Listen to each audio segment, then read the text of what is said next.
G'day everyone.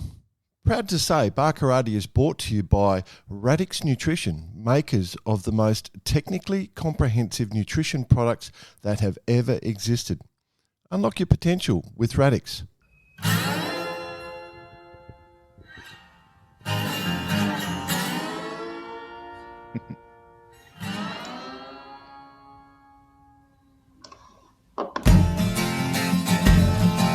G'day listeners, welcome to Barkarati the Sailing Podcast. My name's Jordan Spencer. It's that time of the week where we get to hang out with some really cool sailors, but of course I have to share the mic with my two idiot mates. First off, let's welcome in the dark, Mr. Brett Perry. Greetings, exalted one. BP, are you there?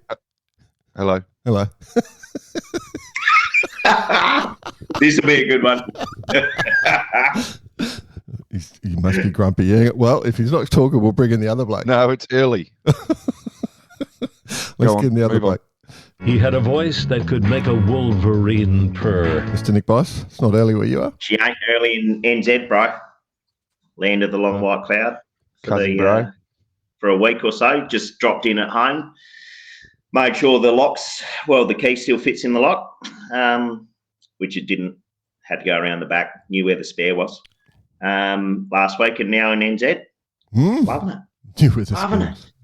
Love it. Yeah. So, yeah. All good. Happy time. Just hanging here for a week or so before it all, it's the wrap up of the European season of sailing until Mets. Yeah. Jordan Spencer, which we have done more than once. Yep. Yeah. Which is kicking off in a couple of weeks. So actually, to all the Barkaratians out there who are coming to Mets, send us one. Cheers at Barkarati. Let's catch up. We might do it. It'd be pretty cool to do a Barkarati evening, actually.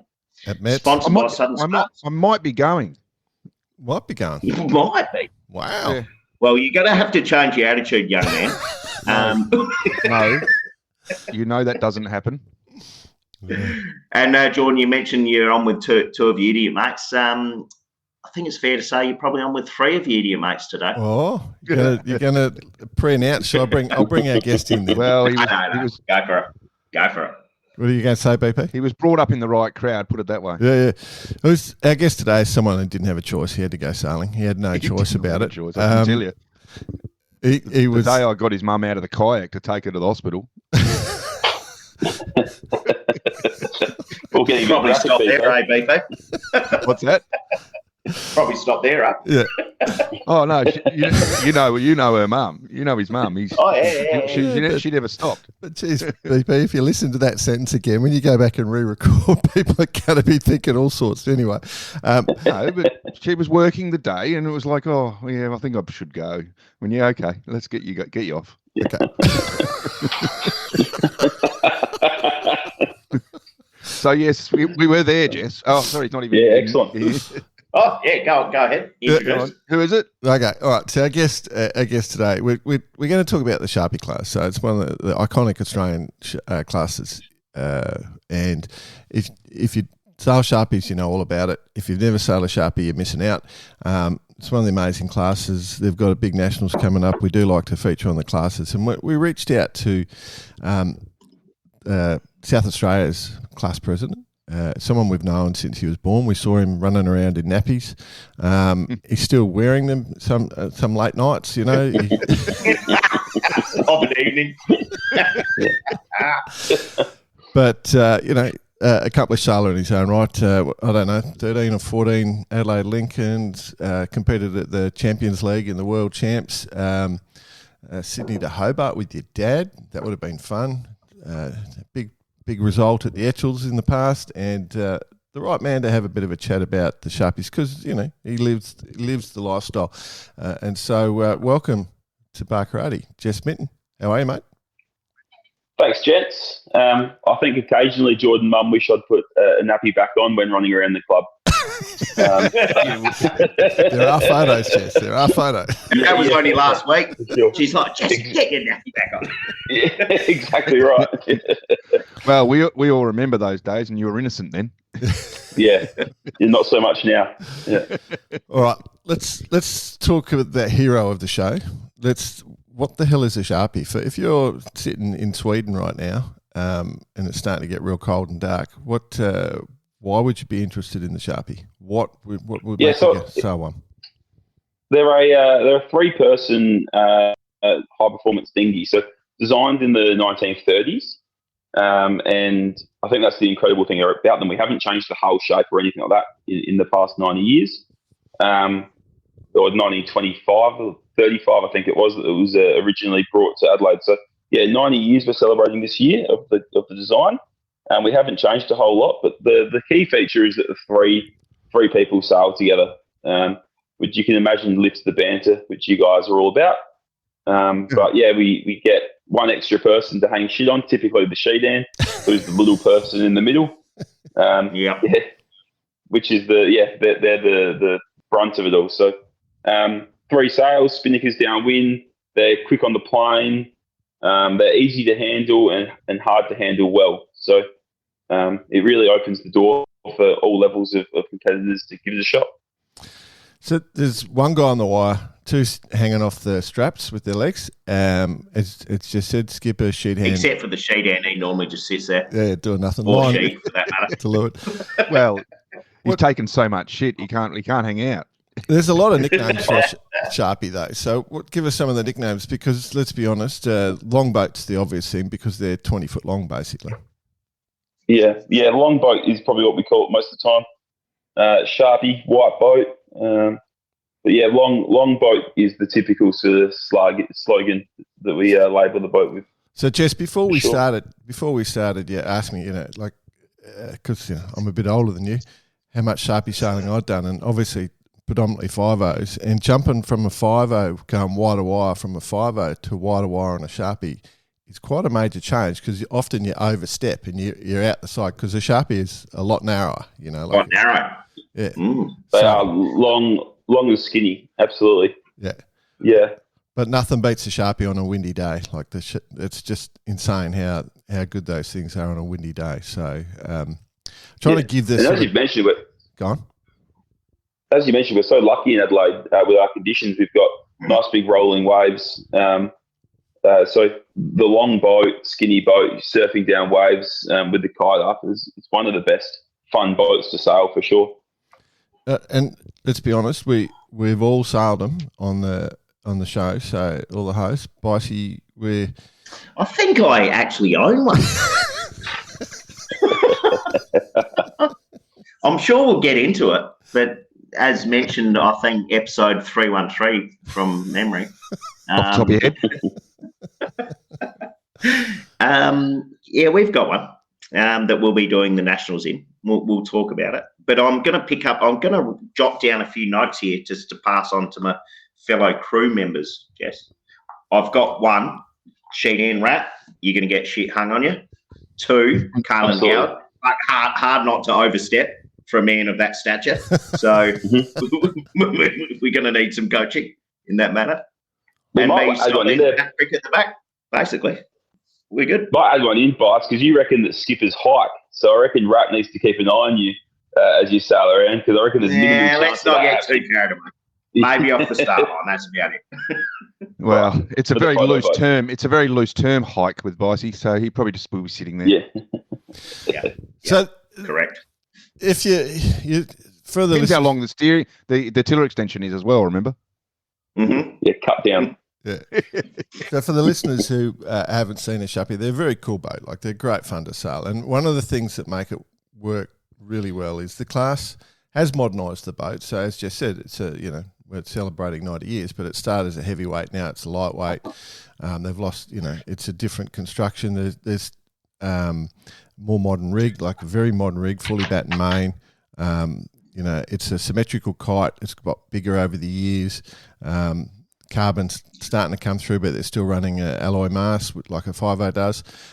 So they're a ton of fun. They've got a couple of unique little characteristics, like that little tiny inner forestay, which you've got to learn how to trim. That's a slightly different trick, rather than a mast ram or any of that sort of stuff. Very boxy looking thing, like a massive chine. Like if you look at them from the back, it's almost like looking like a box has been delivered to your house by Amazon, sort of thing. But almost like a rainbow. Yeah, well, it was definitely designed from a rainbow. It's definitely the what do you call it, the extension of a rainbow. Actually, If you look from behind, it's like 3 rainbows put together, 2 sideways, 1 on top. Yeah, pretty much. Yeah, there's no A4 paper involved here. Yeah, no. That's a good point. Unless you've got heavily creased folds in it. Yeah, that's exactly right. So it's heavily chined. Predetermined folds. And so that makes, there's some unique characteristics the way you sail the boat. But the thing that I really want to get to and talk about is there's a lot of tradition in the class. And part of that tradition is you don't really go for multi-races on a day too much. Like, there's definitely lay days. There's a couple of social events that are very much a priority. Having 3 people on a boat makes it a very sociable class. Like, you have a lot of banter going on boat. Like, if one of the crew gets shitty with the other crew, you've got the referee in the middle. They're ready to go. So, like it is a ton of fun. It's a ton of fun. That's the way to describe Sharpie. So typically that's the showdown again, stepping in the middle and keep the two more intelligent people apart. So we've changed a couple of things within the class. So we're typically doing 2 races per day now, doing a lot more loop racing to keep it more tactical rather than the triangle sort of action. Good. But we call it a carnival. We still have a big focus on making it fun for the families, for everyone else getting involved. So we run over the Christmas period for our nationals every year, do a massive New Year's celebration, followed by a lay day, of course, because no one wants to be sailing after that. And then a couple of days later, we have something called States Night, which we can get into later. But there's plenty of traditions around States Night. But that's an awesome, fun night, and of course requires a lay day straight after that for recovery as well. So I think what it opens itself up to is the class has a range of ages ranging from 17 to, I think Doc will be our oldest this year at 82. Wow. Competing. But with the 2 lay days and the breaks throughout, obviously he can still do it. Yeah, and Jordan, he's still up front. He's swinging at 82, so you've got no excuses. Oh, yeah, well. Yeah. Hey, one of the big things... The only 82 Jordan has is the weight of his head, 82 kilograms. That's right. He doesn't need to get out and why. He can just sit there. Yeah, one of the things that's important to mention is some of the names that have come through the fleet. Yeah. I mean, if you go through there was a coffee table book launched a couple of years ago, and I was impressed by the names that were involved who've won the nationals. I mean, it's a pretty impressive class for that as well, isn't it? And people that haven't won the nationals as well is incredible. But yeah, we've had Sir James Hardy, John Bertrand, Grant Simmer. Grant Simmer. Yeah. And then we've got our regular legends in the class. Let's not forget Alex Blackett. Yeah, I should name drop him at some point, really, shouldn't I? But no, yeah. Then we've had guys, Fritz, PC, Peter Chappell, Mao, Jackos. These guys that have been in the class forever, and continually winning and going off, and they win other things as well. So, the talent that's come through Sharpies is ridiculous for sure. Yeah. How many nationals has Mao won? Got that off the I've just got to jot it down here. So we got PC. He's won 6, and Mao's won 7. They're both entered to this year's event, so it could be the battle. And last time it was in Portland. For those who don't know who Mal is, because Mal is very Australian. Just Mal, old mate Mal is Mal Higgins, Sandy Higgins' brother, who won the 5-0 Worlds this year. So there you go, big names. Dr. Mal. Mal will love that, being Sandy's brother. Sandy's brother. Well, the beauty is the international listeners don't know the Higgins family, so that's how it rolls. Oh, everyone does. Well, from this podcast, they would. I want to highlight, for the overseas, like Peter Chappell is one of the great sailors, a West Australian-based sailor. He can jump into any class and go straight to the front, and so, and he does. He has a fleet of boats that he's not shy on lending them out and helping people out. So he's one of the iconic sailors. The class was in its heavy phase, the Olympic class at the 1956 Olympics. So the gold medals were won in the heavyweight Sharpie. That's right, isn't it? Yeah. Yep, absolutely. Yep. So changed a fair bit since then, though. Yeah, obviously. So, you had like Olympic gold medalist John Cuneo into the class. Is that Chris Hosking's dad in 66? P. Hosking? Do you reckon that's Chris Hosking's old man? Oh, Mark Yeah, Pilgrave, no, the great couldn't Mark tell you. Pilgrave. But let's just say it is. Yep, Mark Let's just say Bethwaite. it is. Sure, just for the listener.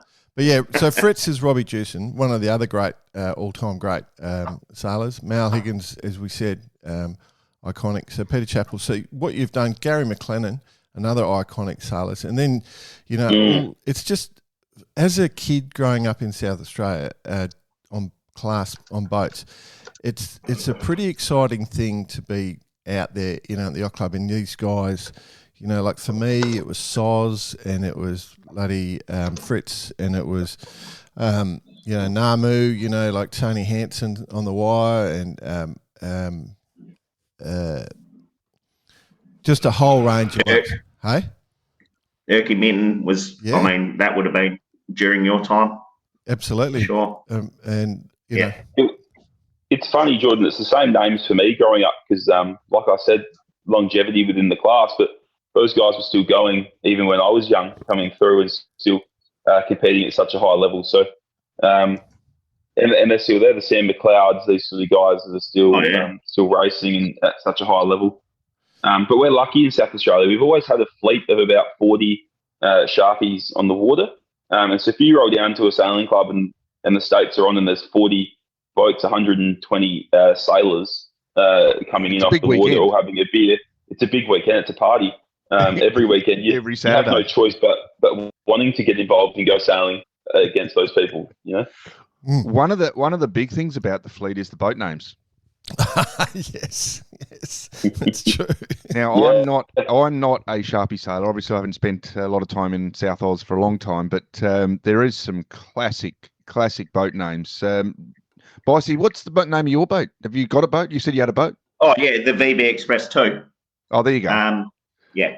I mean, it holds a bit of weight down at Largs Bay Sailing Club just due to the history. Well, it holds a bit of weight in general. Yeah. But watch out for the Scooby. That's a good one. Always a good one. The Beer Nuts. What's yours called, Jesse? No, we're Sassy Foods this year.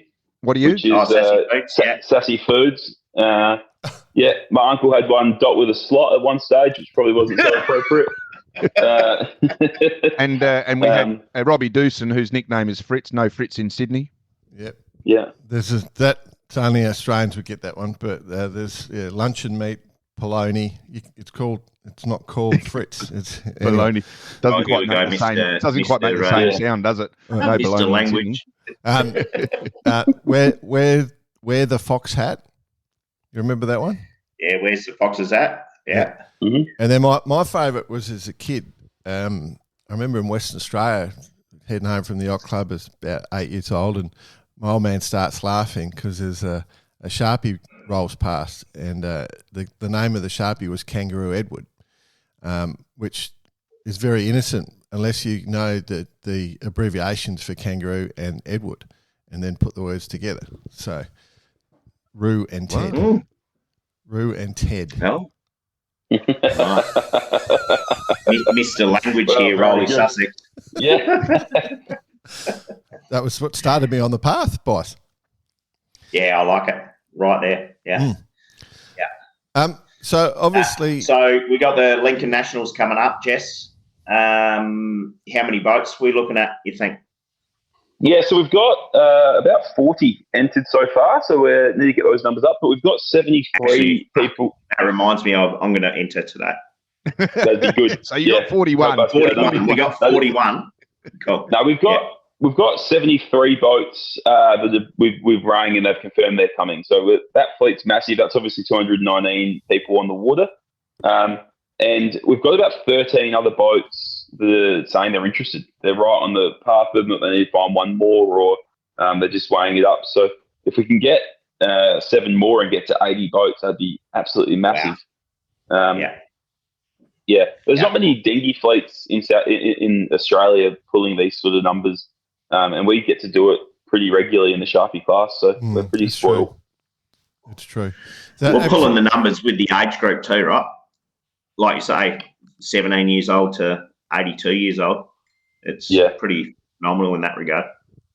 And we've been really good resurgence of young guys of late. So, and they're finding their way to the top of the fleet. Noah Taylor won last year. Alex Blacker won a couple of years ago. And there's a heap of guys sort of our age, if not crewing, but now owning boats and making it happen. So it's good to see because the class is going to be around for a long time. It was looking like at one stage, we were one generation away from collapse, but we've sorted that out, and it's a lot of young people in the fleet. Most of my committee, 60% of the committee are under 30. So, yeah, wow, that's cool. What do you reckon that the difference is? Why it made that resurgence, or why the boat stayed popular? I've got my own theory, but I'm keen to hear. Well, my theory is a lot of us dragged partners into the boats, and we've created a carnival that the partners and the friends want to come to. So all of a sudden, you're going away every year. Next year we get to go to Perth. My missus, there's no chance we're not going. She'll want to be over, sitting there somewhere having a cocktail, having a good time whilst I'm going Sharpie sailing. So I did the Nationals with Rose and kept her really involved, and a fair few of the guys did that for a couple of years. But I think big time it's the partners and the parties that let us all get away and get to go sailing. Is there many parties? Yeah. What do you do on the day off? What do you do on the lay day? Typically, we go somewhere and look and then drink at the bar. Yeah. Yeah. Is there some sort of event that goes on the lay day? Is there something organised at all, or? So we have got things organised. We're trying to organise. We're trying to take away from the whole drinking culture, not completely, but focusing in on how serious the racing is. So, definitely on the States night, on New Year's night, there's no hiding from it. It's a party. It's one of my favourite nights of the year. But then lay days and stuff, we're trying to do things like beach cleans, get down the coast and spend more time in our environment looking after it, and then getting ourselves ready to go racing the next day. Like we said, for the Nationals in Lincoln, we've got 10 past champions, 4 of which have won multiple Nationals. And then there's a heap of guys that have never quite won one, but a heap of seconds and thirds. So, like you said, Sandy Higgins is looking like he's going to come over for the event, and he's never quite won a Sharpie Nationals. So, the standard of sailing within the fleet once you're out there is extremely high as well. Yeah, it's and I don't think this is controversial, but you mentioned getting away from the drinking culture a bit. I mean, that was, the 70s, 80s, 90s. Times moved on a bit. The competitiveness is much higher. People are going there to win.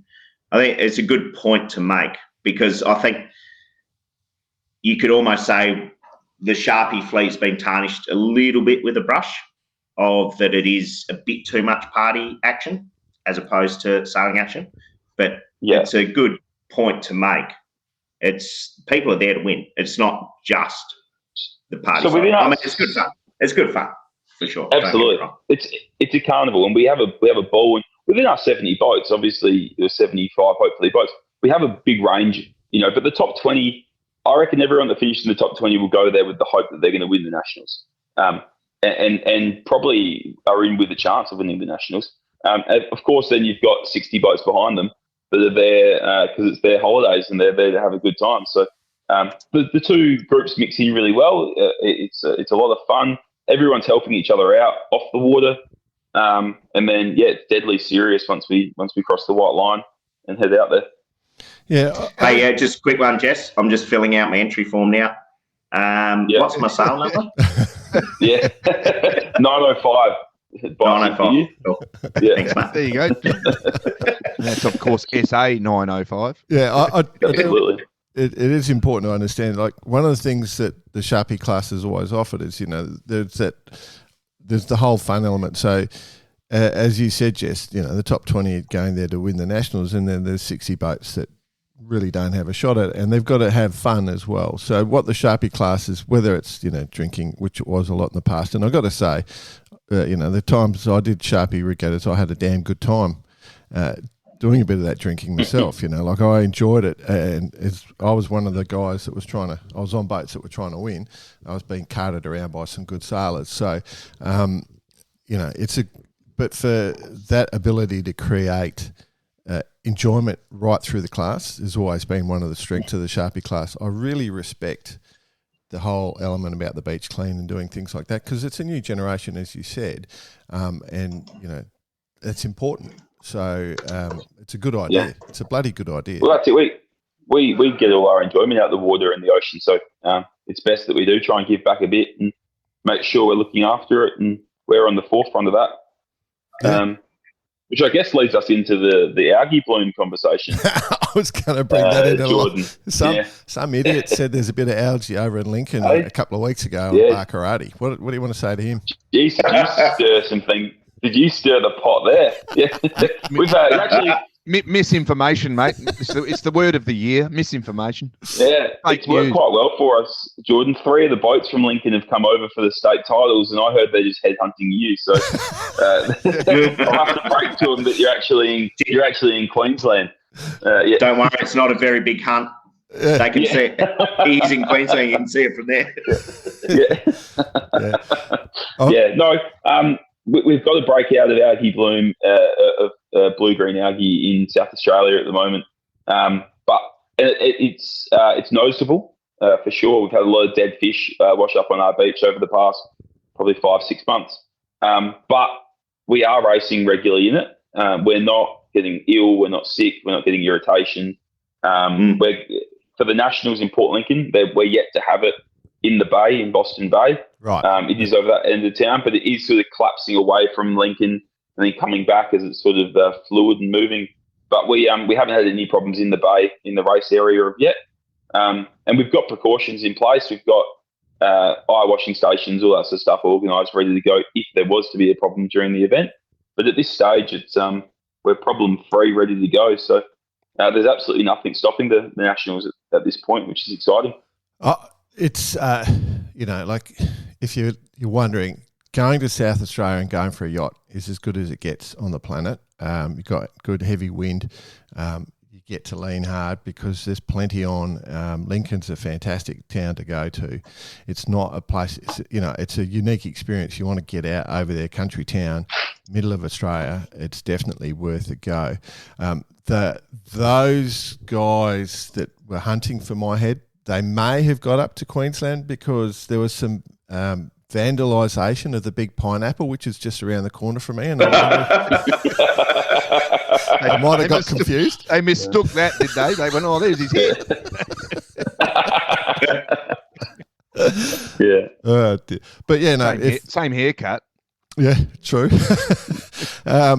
So yeah, if you're not sure, like I couldn't think of anything better, to be honest, than being at the Sharpie Regatta in Lincoln, coming up at Christmas time. Like it's just going to be unreal.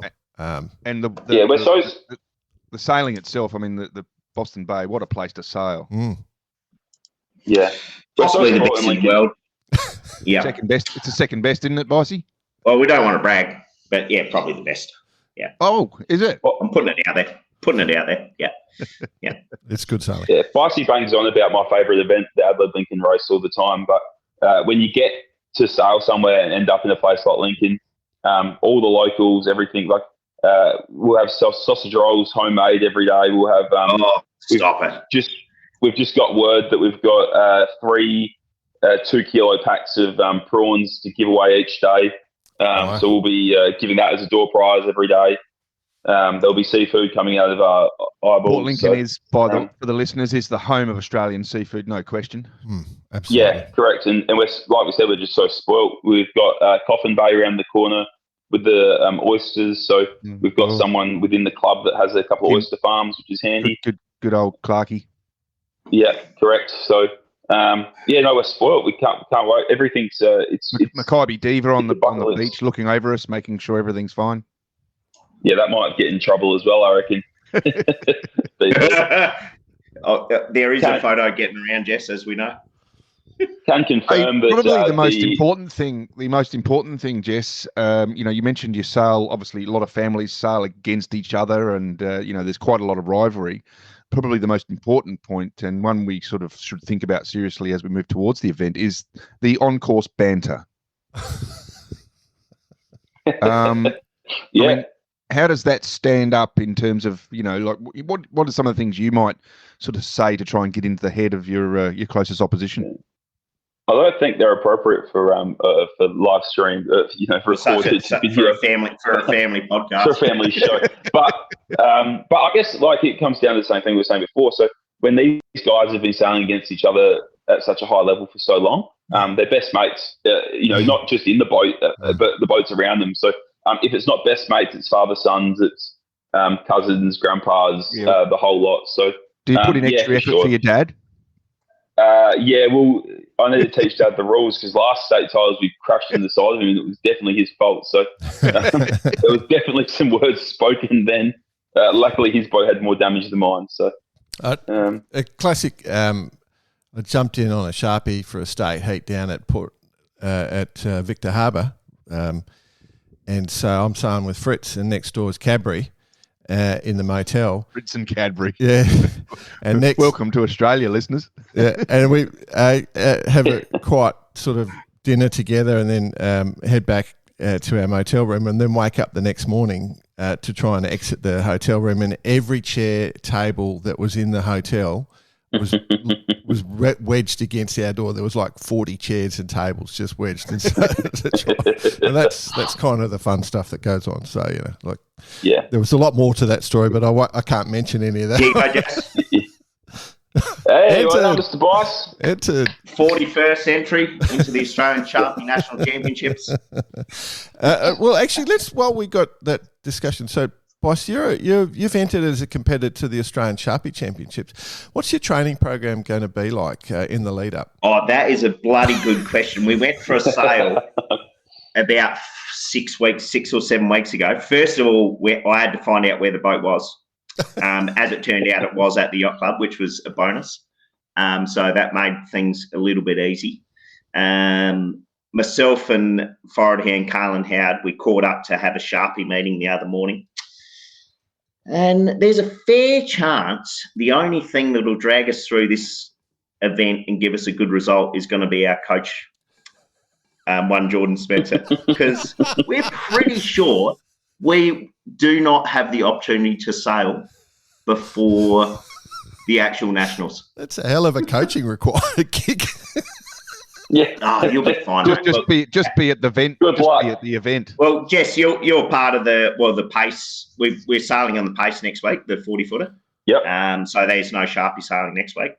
I'm in NZ this week when the state titles are on. Then I'm away for a few weeks. I'll be coming in extremely hot from the Sydney Hobart for the regatta. Possibly going to miss measurement day. Hopefully it's a fast race. Potential miss the first day. We'll see. So I'm basically relying on you, Jordan. Oh. Good luck, Jordan. Yeah. I'm just stunned for words. So all that work in the program I've written for you for before the regatta, I can throw that away now. So that's 2 chapters. Yeah, get rid of that. Get rid of that. Exactly. What about some of the favourites who we should be focusing on, Jess? If people are going to go, okay, I might be interested, who are the people that they should focus in on? Probably the 10 boats that have won national titles before are all still going very quick. I'd like to throw Blackers back at the top of the charts, obviously, now that I'm on board with him. I was just going to say. That would be lovely. But Noah Taylor won last year. He's had 3 seconds in a row, followed by a win last year. Jacko's in form. Mowers, obviously, how could you write him off? Peter Chappell, how could you write them off? Fritz is jumping back in. I think there's 10 or 12. Zane Chaplin, not bad. Zane is 19. He's a junior guy at the moment. He's got some experience. He's got some experience, of course, with one David Snowd on the wire. I was waiting for the name to be mentioned so we can cut him down. I was waiting for the name to be mentioned. One David Snowd. I think he gets told to hang out there and shut up. So, but you didn't hear that from me.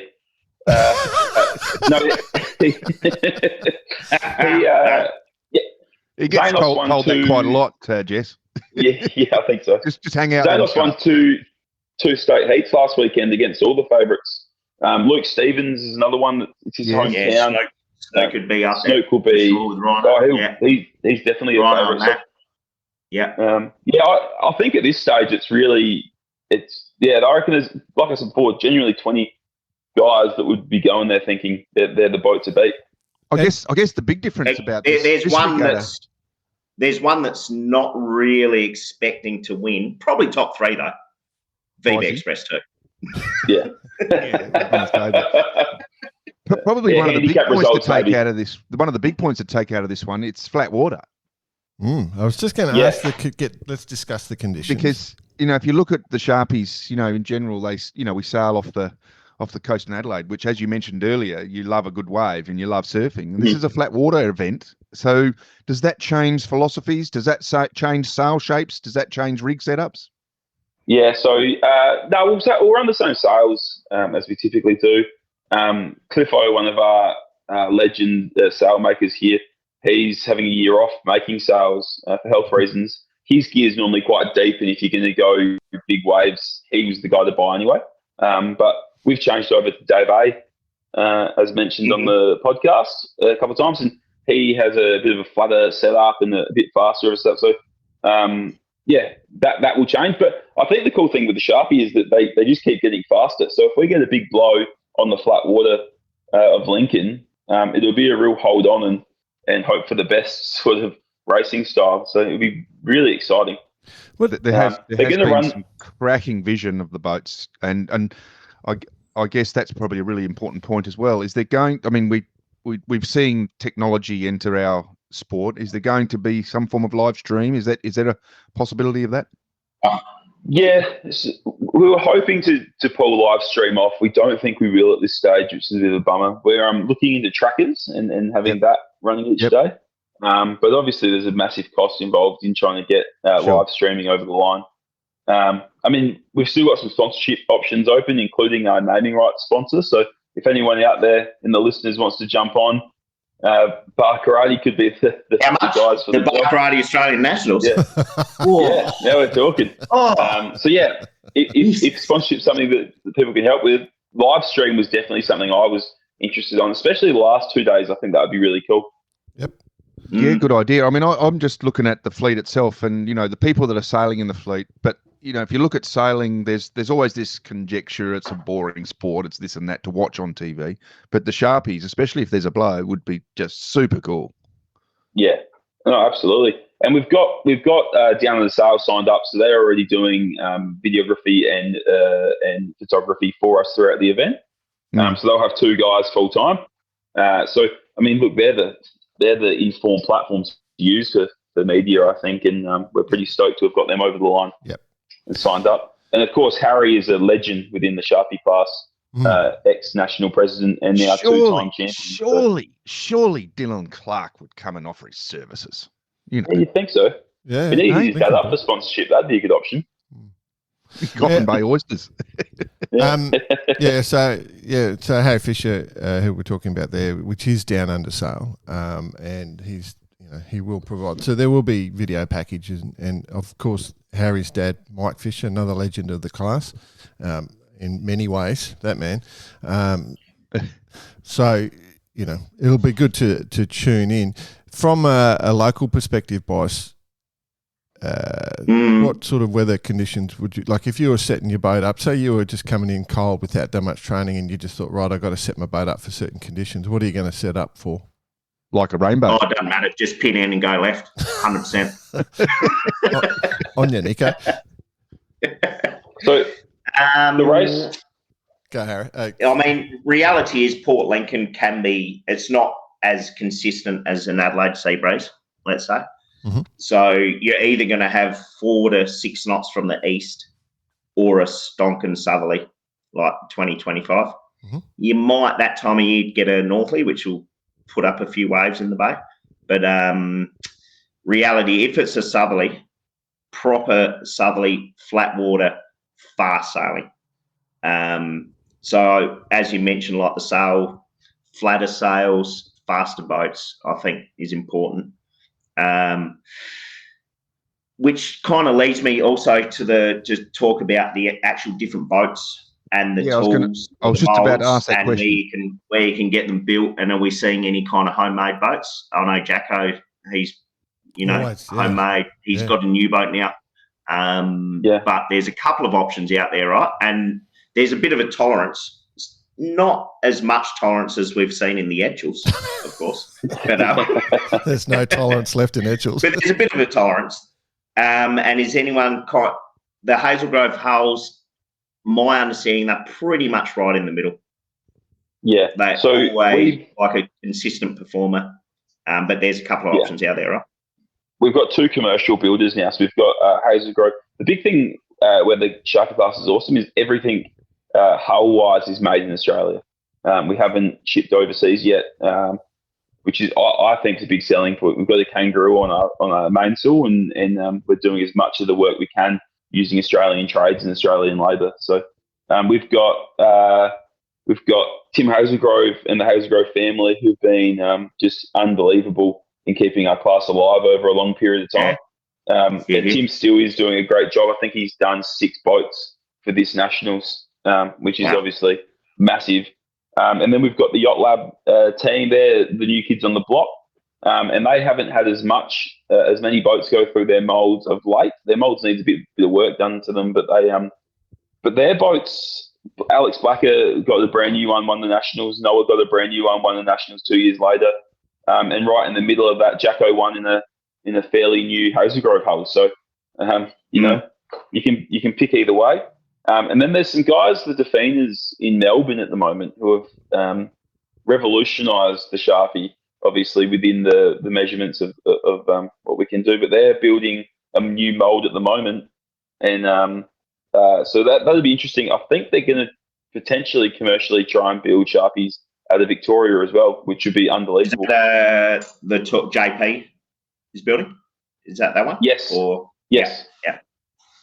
Yeah. So, look, if that comes through, that we're not scared of the competition. The more boats being built, the better. And especially if Victoria can have some, which their people can be more involved in. So, typically, South Australians have built the most boats, and our fleet has sort of remained being quite strong because of it. So, we think if there can be moulds in other states, that their fleets can grow and hold on to that as well. One of the things about the Sharpie, because of the structure of the way they're built, there's quite a lot of stiffness just inherent in the shape. So you don't have to go crazy with your construction materials to hope they hang on. And so Sharpies last forever. You can buy a Sharpie, sure. You can home build a Sharpie and be competitive. It's a cheap class, and boats are resaleable because they don't fade away. So it makes your expense in sailing a Sharpie pretty cheap. It's an economical sharp class. For a long time, Jordan, that was our obviously great positive. You can buy a boat, you can keep using it, but big downfall because the old boats are lasting so long. Why would you bother building a new one? Wow. And we found ourselves in a position where we just didn't have enough Sharpies for the amount of people that wanted to sail them. Right. And so luckily, with a lot of hard work, and Harry Fisher has pushed this manufacturing side really heavily, we now have a heap of boats around. For the first time in a long time, we've got 4 pretty decent boats on the market.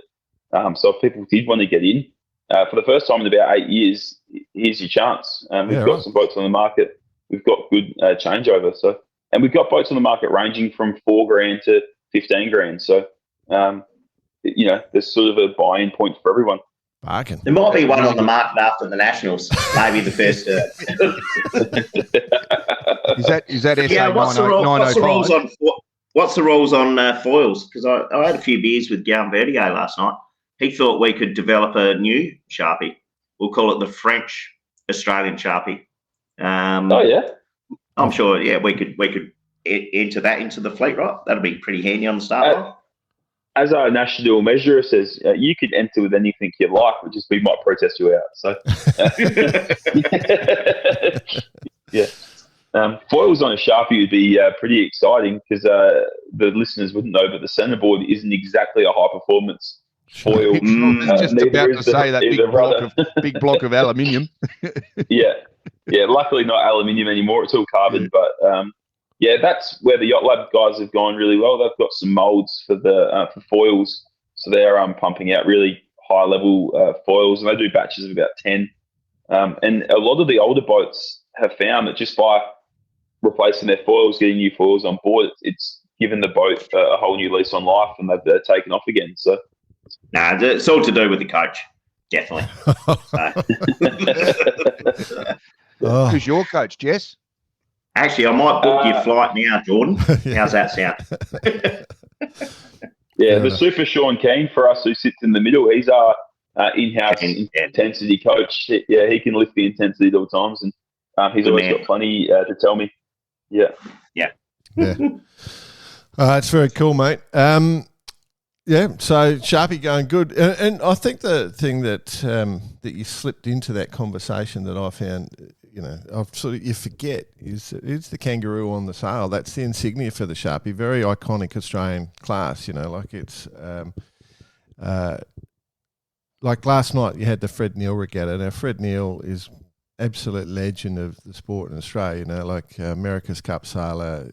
Every kid in South Australia has been yelled at by Fred Neal when they walked into the chandlery and did something wrong. Like we've all been educated by Fred, and now that he's passed away, him and Sir James, great mates. This iconic history that's in that class, and without those people and all that knowledge that gets passed down, like you don't have as much skill. Like a lot of South Australians that are out, maybe roaming the world doing sailing shit, talking shit, being a pro sailor wouldn't be there without people like from some of the guys we've had in the Sharpie class, iconic Australian class. Yeah, no, absolutely, and like it's built my passion for the sport, and I think it's a lot to do with the Sharpies and the people, and my grandpa Erky, like you said before, he was a Sharpie sailor. My mum and dad both Sharpie sailors. Correct. I'm a Sharpie sailor, so it passes down. Both my brothers, my other brother Harry, he'll be steering a boat in the Nationals. His campaign's a bit more like Bicey's campaign, but he's having fun with it. And then Oscar's done 3 or 4 but he's Nationals having fun as well. with it. yeah. That's all that matters. But yeah, no, look, I think the big thing is no one does one Sharpie Nationals. Everyone comes back for another go at it, another try. And it's the sort of class that once you're in, you'll know people for the rest of your life, and you'll stick around, and it'll help you open doors somehow, for sure. I'm just looking now, I'm trying to remember. You're right. You do one regatta, it'll take you to the next. My last one was in 98. So well, I was Wow. Plenty of knowledge from 98, though. Oh, yeah, I'll just carry that through, of course. Yeah. Holy shit. That's a long time ago. It is a long time ago. It's good to have you. You're much more sensible these days, right? Yeah, heaps. Yeah. So the final thing I want to mention is that, like with the 3-person on a boat, so it's a boat that's very accommodating for the females as well. Obviously, the culture element is probably more male-driven in the past, but, it's very easy to sail a Sharpie with female combinations on board. Female skills. Might I add, Jordan, and it may have been mentioned on the show before, but actually your missus, Jess, she is the current holder of the Malang Tagula record in a Sharpie. She is? Yeah, correct. So you're exactly right. Very accommodating. Anyone can be on the boat. And we won't mention the forehead in that particular instance. But, was that you by any chance, Bossy? No, definitely wasn't me. We'll have 5 female skippers, I think, at this stage at the event. Ash Peach now, but Ash Dyer, Andy Dyer's daughter, with Andy up front, she'll be right up the front of the fleet, if not winning the thing. So they'll be flying. I did one, like I said before, I did one with Rose, did Nationals with her. But I think we'd probably be looking at about 30 or 40 female sailors throughout the fleet. Lots of she-dams will be female. Of course, being three people in a boat with a fat person up the front, to get some weight out in the middle is key. So, the girls love it. They get involved.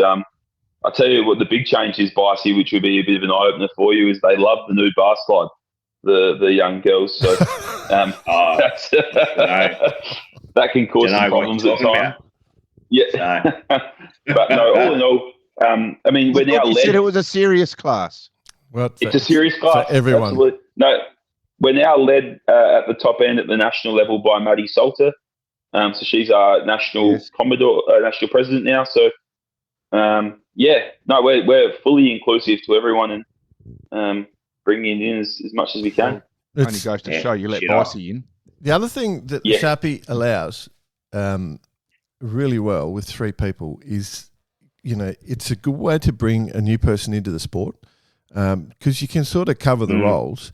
So if you want to bring somebody out and involve them in a race, get them that sort of experience, you can do that really quite comfortably on a Sharpie. Like you can just you can take someone that's a novice and put them right into the middle of the fleet or at the front of the fleet if they're on a good boat sort of thing. So it makes it really easy.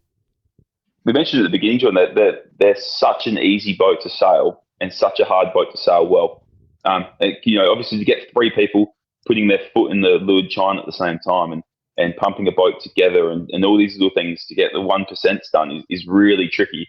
But to go out there with 2 of you that know what you're doing and 1 person, like you said, in the middle, you can just about carry him through anything and make him look quite good. So for sure. Yeah. And just got to write this down: leeward chine at the same time. Leeward chine at the same time. You could almost have that. This is up to you anyway, Jordan. So, well, you could almost have that. I hope you're taking notes. The forward hand, a bit of a training saying, leeward chine at the same time, sort of thing, and you could do it all like get the muscle memory working. Well, it's the advantage of a Sharpie too is that for the forward hand, when you look back and you see that you haven't got just a skipper behind you, you've got a sheet hand and a skipper behind you. And when you look back and you see that they're not leaning hard enough and you do the old grab them by the collar and pull them back out, you've got 2 bodies you can pull back out. So you get much more bang for your buck when you start pulling the other crew back out and enforcing some work out of the slackers in the back. It's a good class to excel. It's good fun. Cool. Shit off. Cool. All right. So what are the dates? So, Jess, today's state titles in Adelaide. How many boats you got on the water?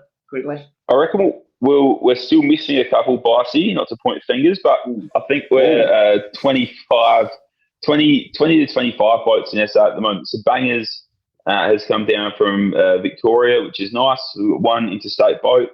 And then there's a fair few talking about coming to Adelaide Sailing Club for the first weekend of December for the last leg of our state titles. But I reckon we'll have 20-odd boats, 25 boats out there today, which will be nice if we get sailing. What date's that? State title? The 5th and 6th? Or the 5th and 6th or 6th and 7th? Damn it. Anyway, it might be moral support for that one. That's what we love. Don't want to overdo it. Yeah. Love it. Cool. All right. I think we might call it there, Jess. Good luck with the regatta. I know you're doing a power of work with the organising. You've got a committee of youngsters there going for it. I hope it comes off really well. It's a great location, great class. So best of luck, and we will be watching with interest. And if you haven't got a Sharpie and you want to have a go, what's the best way? You can find access on the website, all the states. Yeah, so we have a great website, AustralianSharpies.com, and everything's in there. Harry Fisher again looked after us that, and we've obviously got Instagrams, Facebooks, all the normal stuff. So if not, find my number or emails and get in contact, and we'll do what we can to get you on the water. But no, thanks guys. Thanks for bringing some light to the Sharpie class and clearing some things up. And very clear, very clear. What are the dates? Sorry, what are the dates of the nationals? Just so people want to tune in. You said Facebook. You said all that stuff. There's obviously going to be a bit of work with the 4th leg, helping out the coverage. There's going to be interviews. There's going to be lots of photos. So what are the dates to keep an eye on? 28th of December, we'll kick things off with measuring, and then we'll be going through to the 6th of January. So as I said, it's a carnival. They're not a quick regatta; they're a long regatta, but they're a lot of fun. You got to be fit in many ways. Bang for buck. Yeah, we're keeping the costs down. It's nothing like what you'll see at international sort of price levels. It's nice and cheap. It's fun. There's camping nearby. You'll have a ball. So if you're interested and there's any way we can help you out, just feel free to reach out and we'll get you involved with Sharpie sailing. I can attest to the costs because Barkarati just paid for my entry fee. So, boys, if you see a little demise in our bank account. Well done, us. We have a bank account. You guys will barely notice it. Yeah. Cool. Yeah, shit. I might miss measurement. All right, Rat, you're on for that one. All right. Yeah. Cool. All right. Shit off. Thanks, mate. Thanks, guys. Thank you, guys. Thanks, Jess. Yeah, Good luck today. Good luck. Hello to the family. Yeah. Bye.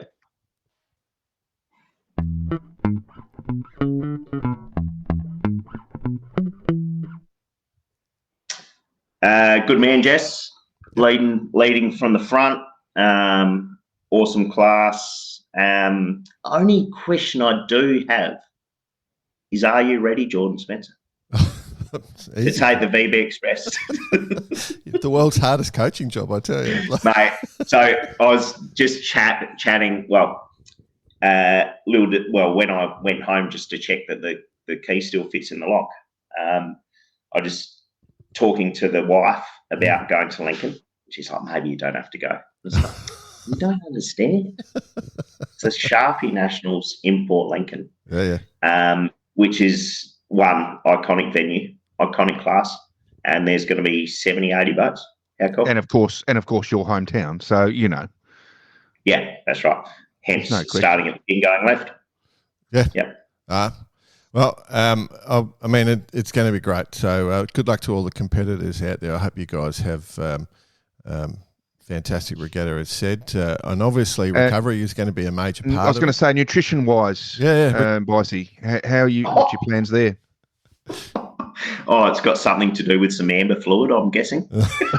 You're going to need but not what you're about to talk about. Yeah. I would suggest, maybe recovering the next morning with some of the Radix Nutrition breakfast, like the original or the ultra breakfast might be the go for you.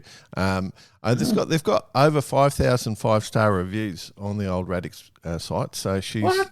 Yeah. Get out. Incredible. And, Bice, if you are going to head over, you can always just go onto Radix Nutrition's website and just use Barkarati.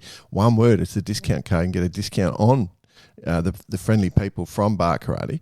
It's a no-brainer. Yeah. Well, we might have to do something. And try and get some. I think recovery shakes are going to be the big winner over there. Yeah. For many reasons, because you work so hard on the water every day. That's it. Oh dear. All right, we'll arrange some recovery shakes. Dickheads. Right. Other events, other news. Lots going on. There's so much going on at the moment. We've actually got the Korean National Sports Festival for the Disabled taking place in Busan at the moment, which is yeah. So plenty of sailing for our friends that with a disability. So there's a regatta going on in France at the moment as well. So that's pretty cool. So good luck to everyone competing in those. And then, as BP said, there's heaps going on right now, so we'll move forward into that. But so first off, we'll talk about our Jack Lloyd Listener of the Week, presented by our friends at Vicobia, who every month give away a couple of $100 worth of gear. So it's worth emailing in or contacting us whatever way you can. But cheers@barkarati.com is the way. We've had a few responses. One of my favourite that came through was Matty Colliver, Commodore, Brighton Seacliff Yacht Club. We made he fell in the water, obviously, talked about that as part of his email last week, and we said, Commodore in his whites in the water before the day starts, all day in the wet whites, and salty and made it all happen. And it's the start of a tradition at Brighton Cyclists. So he's written back. So the Vice Commodore, I'll let Webby know he's up next. So the tradition, it's going to be enforced. And I wrote back, said I'm putting a reminder in the calendar so we can follow up on this one. So yeah, so good one, Matty. I like that. Anybody? We're all happy about that one. Yeah. I mean, it's all good. Sorry, I was a little distracted just chatting to my roommate Jimmy A about cooking the brisket for tonight. So, yeah. You've also got Simon Drury here on your little run sheet there. Yeah, it's just a nice email. Good, a nice email. But what Simon probably doesn't understand is what we look like. The email suggests we should be on YouTube a bit more, and we've tried that, and it doesn't seem to work for us. Well, we haven't really tried. Come on. We haven't really Now, tried. in fairness, like it's just an extra button we have to press. Yeah, can we be fucked? Yeah, don't know. It's another hour of editing for me. The good news is that it's coming. There's something on its way. Hopefully. Yeah. I think the listeners. We were in 2020 as well. Yeah, but all good things take time, boss. It's like a good bottle of wine, That's right, exactly. It's like preparing for the Sharpie Nationals. Takes a bit of time. Yeah. The other thing is the mental energy involved in going on YouTube is massive. It's work. It's work for me. I don't have time. We're working toward it. The other one is very grateful. Again, we are inundated with croc videos and images and stories. And what was one of them? I think we got 3 or 4 this week, as per usual. I'm going to reach out to Crocs and actually tell them to come on the show so we can. I've got someone on the job, Sarah Desmond, wife of John Desmond, one of the chief swags, of course. Episode last week. Last week. She's reaching out. She's reaching out for us. Episode last week. Thanks from memory. Thanks, Sarah. Really appreciate you. Just a submission. So we've got a world record for a half marathon in a pair of Crocs. That's insane. Anyway, we got a heap of things. We always get Croc stuff. So yeah, Sarah, if you're going to reach out on our behalf, then thank you so much, because I think it'll be great. Absolutely great. But yeah, plenty going on.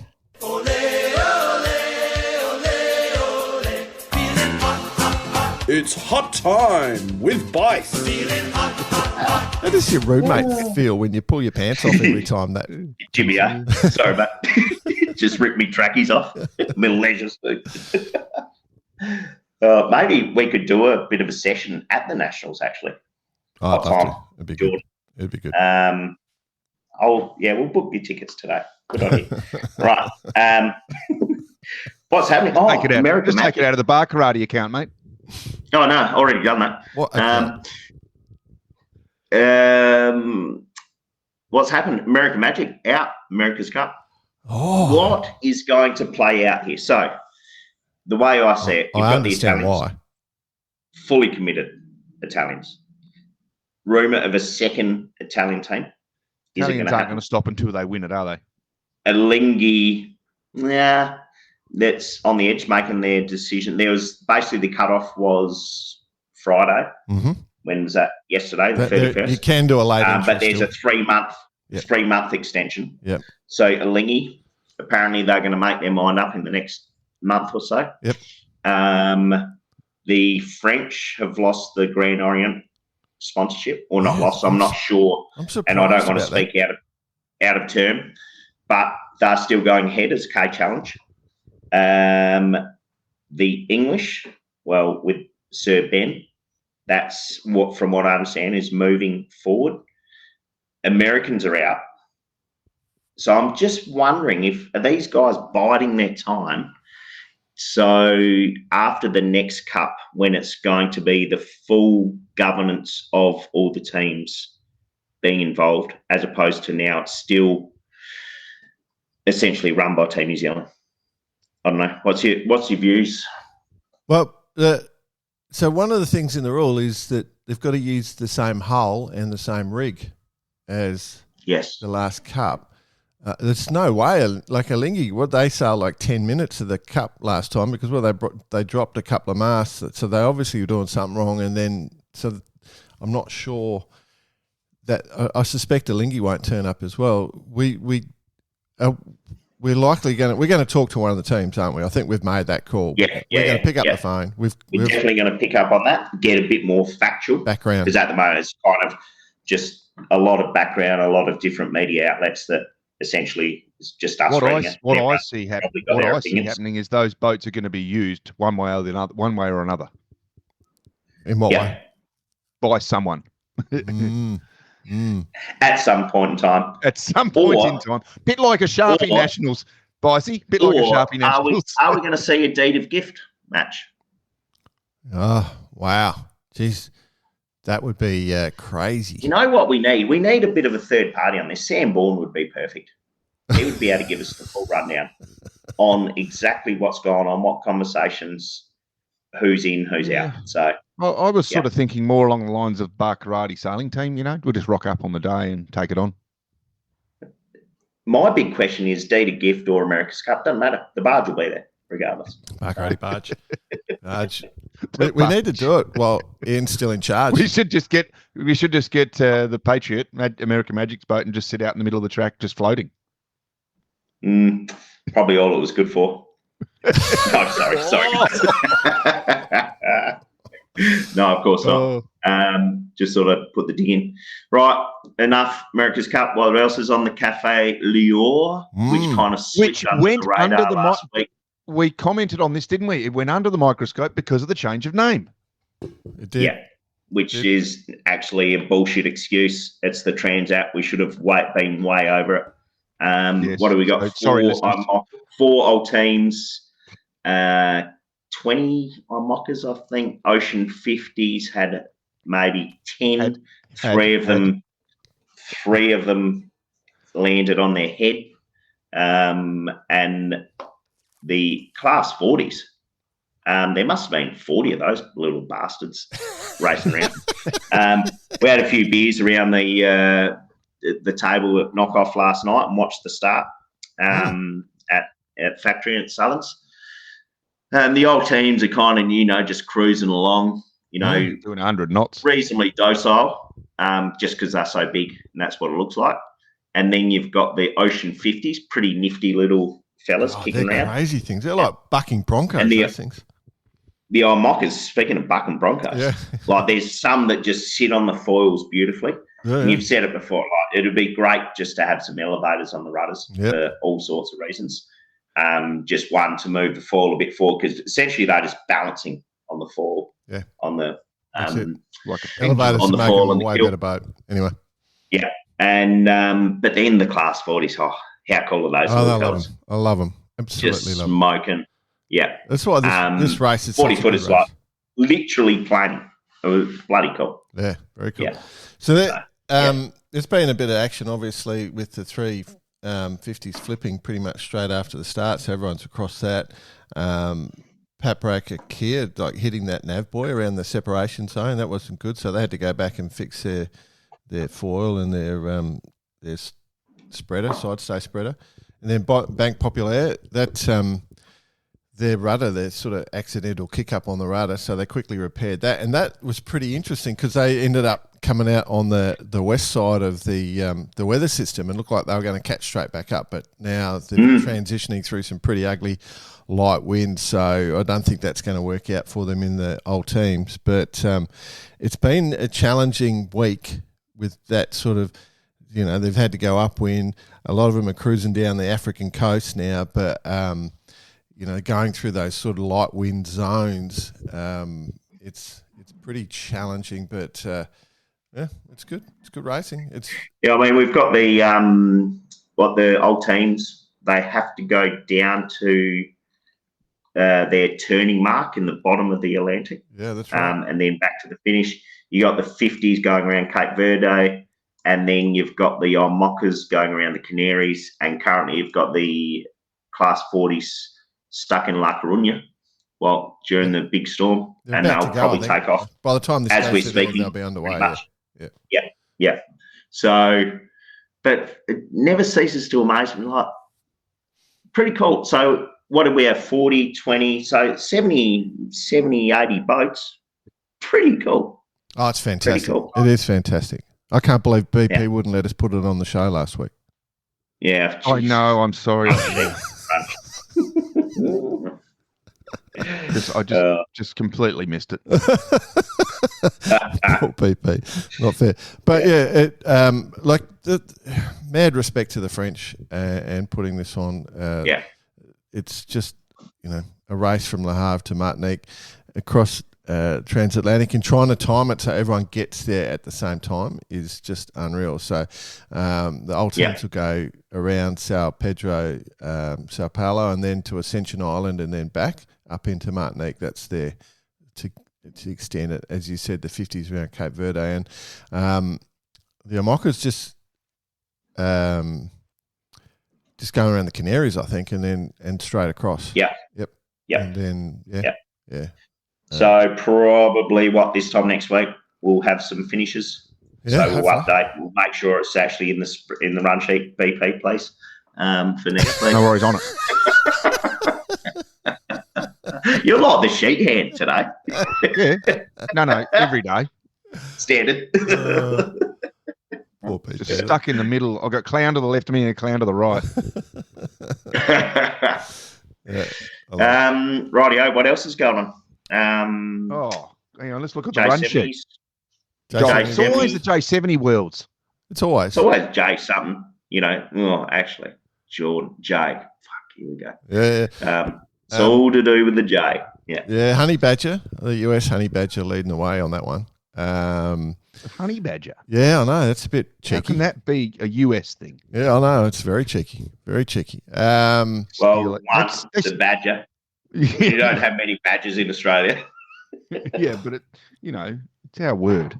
Relative obscurity. Our words. Another US boat in second. So relative obscurity is in second. They're running with quite a talented team on that little one. There's some good sailors. I tell you, when you look at some of the names. Oh, yeah. There always is. Yeah. And then Viking Ocean Pact from Brazil in third. Ocean Pact. Yeah.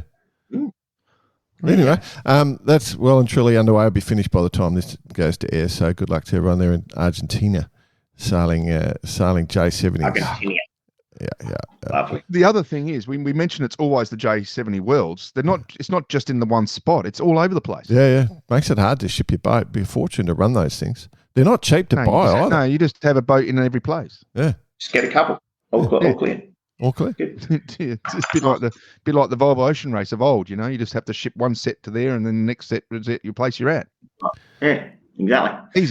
Easy. The other thing we should probably mention is that with the boats flipping after the start, in the 50s from the Cafe Law, we mentioned the guy a lot on the show, but he's madly trying to build a whole safety program. So he's building this thing, the Regatta Safety Officer Training, which is practice your crisis management plan, which I think the start of the Cafe Law is a highlight of the importance of this. And if you're going to be a regatta officer, this is something that's going to be coming up. And so for the US, we're not talking about Australia here because we'll come to that later on, won't we, BP? But for the US, December 6th, the Severn Sailing Association in Annapolis, Maryland, is launching certified regatta safety officer program. So it's full training. Spaces are limited. If you want to be involved, there'll be a simulated crisis.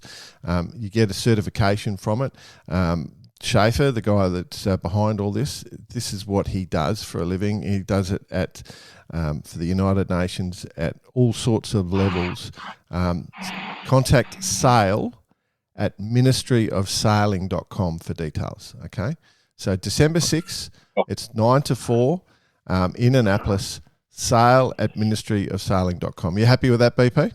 Yeah, what I can do is I can sort of expand on it a little bit and let you know that we are bringing it to Australia, and we're working very hard with the powers to be and various levels of our industry here in Australia. But just a bit more detail is what it is. It's actually giving everyone a baseline on the workflow, if you like, of a crisis. So what happens in a crisis is generally impacted by emotion, and that's the big thing. When there's a situation happens, you have to control emotion, and that's one of the biggest things, because ultimately there's something involved. It could be equipment, it could be personal, it could be a whole heap of things. And managing that is what John Schaefer and Ministry of Sailing has put together to ensure that the situation is solved as quickly and efficiently as possible. And that's what it's about. It's about learning how to go from the incident to the end goal, which is managing everything. So it's a damn good course. It's if you can manage it. Hugely effective. Yeah. That should be the tagline, DGC. Damn good course. Yeah, get on it. Actually, before we sign off, just mention right as we're recording this, the Globe 40s, their second leg, they're going into Reunion Island. I think they'll be just about finishing right about now, and there's a massive battle. Been some footage from those guys too, isn't there? There's a massive battle with the Belgian Ocean Racing and Credit Mutual fighting. Is that a country? No, not Belgium. No, not recognised country. Yeah. I sort of sailed with a guy last week. Well, sort of, went up there and then came home. But he was from Belgium, and I asked him the same thing. He didn't really understand what I was talking about. What the fuck are you talking about? What do you mean? Is it a country? Oh, dear. I said, "Where are you from?" He said, "Belgium." I said, "Is that a country?" Yeah, there'll be plenty of listeners who haven't heard that episode yet. But anyway, that's all good. Cool. What episode is it by off the top of your head? No idea. Too far. All right, that's us. 216 from memory. Yeah. Off the top of your head. Thanks for listening, everyone. Thanks for putting up with my two idiot mates. You have a great week, and we will enjoy plenty of sailing. Cheers at barkarati.com if you want to connect to us. Absolutely. And as you can see, just quickly before you do go, we did pump the Sharpie class today, which is an Australian class. If you've got a class that you want us to talk about, we love it. So get on. Yeah, we're into promoting classes. Absolutely. Bring more people into sailing. What was the other thing? Oh, Radix Nutrition. Use Barkarati as a discount code. Thanks to our friends at Waikobi. We love you guys. Have a great week, everyone. Yep.